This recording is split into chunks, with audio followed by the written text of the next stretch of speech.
BJP के कुछ नेताओं ने नवरात्रि के मौके पर मांस मछली की बिक्री पर रोक लगाने की मांग की है। दिल्ली से लेकर जम्मू तक बीजेपी नेताओं ने लोगों की धार्मिक भावनाओं का सम्मान करने की अपील करते हुए 10 दिनों तक मांसाहार की बिक्री पर प्रतिबंध लगाने को कहा है। तो वहीं इस मामले को लेकर जबलपुर में प्रदेश के पीडब्ल्यूडी मंत्री राकेश सिंह ने कहा कि यह बहुत ही संवेदनशील विषय है।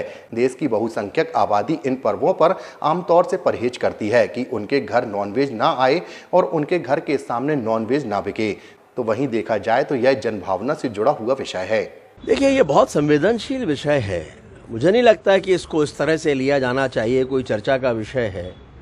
स्वाभाविक है, देश की बहुसंख्यक आबादी, मैं ये नहीं कहता कि उनमें से लोग नॉनवेज नहीं खाते, लेकिन देश की बहुसंख्यक आबादी इन पर्वों पर आमतौर पर इस बात से परहेज करती है कि नॉनवेज किसी के घर में, उनके अपने घर में आए या उनके घर के सामने कोई मांस की दुकान खोले या किसी तीर्थ क्षेत्र के आसपास इसकी बिक्री हो।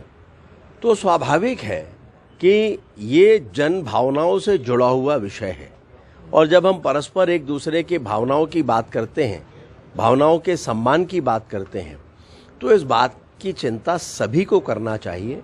भाईचारा तभी हो सकता है ना, जब परस्पर एक दूसरे की भावनाओं का सम्मान हो। और इसलिए ये बात केवल और केवल के धर्म विशेष की नहीं है, बल्कि भावनाओं की है।